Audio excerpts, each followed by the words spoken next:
ये समझना चाहूंगी, आप दर्शकों को हमारे बता रहे थे टेक्निकली कि विंग्स में एक तो ईंधन होता है, जो विमान के जो विंग्स होते हैं उसमें ईंधन होता है, एक सेंट्रल टैंक होता है पीछे की तरफ, लेकिन इस विमान में आग लगी है, क्या वजह आप देख रहे हैं? पीछे की तरफ जब जो एक्सप्लोजन हुई है, जो मेरे ध्यान में वीडियो है, उसकी सिर्फ इम्पैक्ट पे हुई है। जब वो जमीन पे हिट किया है उस टाइम हुई है, उसके पहले उसमें से कोई धुआं नहीं निकला, कुछ नहीं निकला। और ये साइकोलॉजिकल है। बड़ी बार लोग जो ऑब्जर्व करते हैं वो बोलते हैं कि हमने एक्सप्लोजन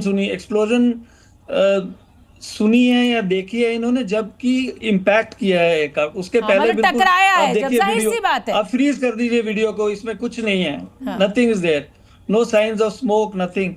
और जस्ट करेक्शन फॉर यू, आपको मैं बताना चाहूंगा, ये 1,00,000 टन नहीं है फ्यूल, इसका 100 टन है, विच इज 1,00,000 केजी। 100 टन, हाँ जी, 100 टन। ठीक है, ठीक है। ये मैं अपने दर्शकों को, ये हमारे साथ सिविल एविएशन एक्सपर्ट जुड़े हुए हैं जेपी सिंह साहब, जो कह रहे हैं कि जो धमाके की आवाज़ की बात हो रही है, जब भी इतना बड़ा कोई विमान अगर किसी इमारत पे गिरेगा या टकराएगा तो जाहिर सी बात है कि वो बहुत आवाज़ पैदा करेगा। मेरे साथ पायलट भी, एक्स पायलट जुड़ी हुई है अमनदीप जी, मैं उनका भी रुख करना चाहूँगी। अमनदीप जी, बतौर पायलट ये कितना मुश्किल पल है, क्योंकि 242 जिंदगी जो उस प्लेन में मौजूद है वो टकटकी लगाए सिर्फ और सिर्फ पायलट को देखती है ऐसी क्राइसिस में।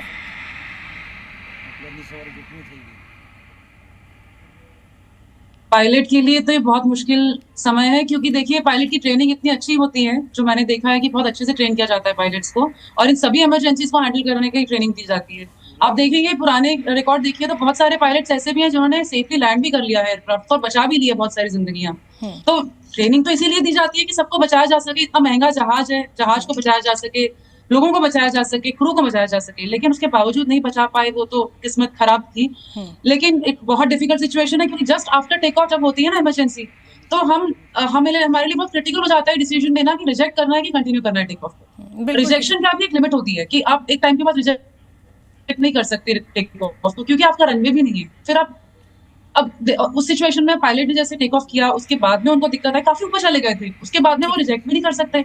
उसके बाद इंजन फेल हो रहा है अगर उनका, तो और जब एक बार विमान अगर टेक ऑफ कर गया है तो उस पूरे टेक ऑफ ऑपरेशन को आप अबॉर्ट नहीं कर सकते ऑल ऑफ अ सडन कि नहीं साहब अब हमें लैंड करना है। विमान बहुत बड़ा होता है, 242 लोग उसमें मौजूद थे, 100 टन के करीब उसमें ईंधन मौजूद था, लोगों का लगेज होता है। मैं एक बार फिर से जल्दी से जेपी सिंह जी आपका रुख करना चाहूंगी। पैनिक सिचुएशन, जाहिर सी बात है पायलट इस सिचुएशन के लिए ट्रेंड होते हैं, लेकिन इस तरीके के हादसे को क्या मेंटेनेंस से जोड़कर देखा जा सकता है, विमानों की मेंटेनेंस से? क्योंकि आपको पहले क्लियरेंस मिलता है, इंजीनियर्स की टीम क्लियरेंस देती है कि साहब ये विमान उड़ान भरने के लिए पूरी तरह से दुरुस्त है, लेकिन अगर विमान उड़ान भरने के चंद मिनट के अंदर गिर जाता है तो जाहिर सी बात है कि सवाल जरूर उठेगा। नहीं, आपकी बात ठीक है, पर जैसे ये पायलट अमनदीप ने बोला है, ये बड़ा इसमें कैलकुलेटेड स्पीड्स होती हैं। मेरे ध्यान में जो इसका वेट है जो आ रहा है, इसकी करीबन स्पीड रही होगी जो V1 बोलते हैं, जो रिजेक्ट स्पीड होती है, दैट इज उसकी 155 नॉट्स के अराउंड होती है। 157 इज VR जिस पे रोटेशन होती है, और 162 164 will be the V2 speed which is safety speed हवाई जहाज की। अगर उसका एक इंजन फेल भी हो जाए वो सेफली क्लाइंब कर सकता है। And very fact this aircraft has climb to 624 feet is indication that उस टाइम तक कुछ नहीं था। उसी टाइम जब जो भी हुआ है, हादसा हुआ है, अगर एक इंजन फेल होता है उसमें कोई प्रॉब्लम नहीं है, aircraft can climb out, consume fuel, land back, उसमें इशू नहीं है। इसमें या तो दोनों इंजन फेल हुए हैं which is just a probability, मैं वैसे ही बोल रहा हूँ कि ये पॉसिबिलिटी है, हालांकि इनके केसेस बड़े रेयर हैं, एक्सट्रीमली रेयर, कि जहाँ दोनों इंजन फेल हो जाए।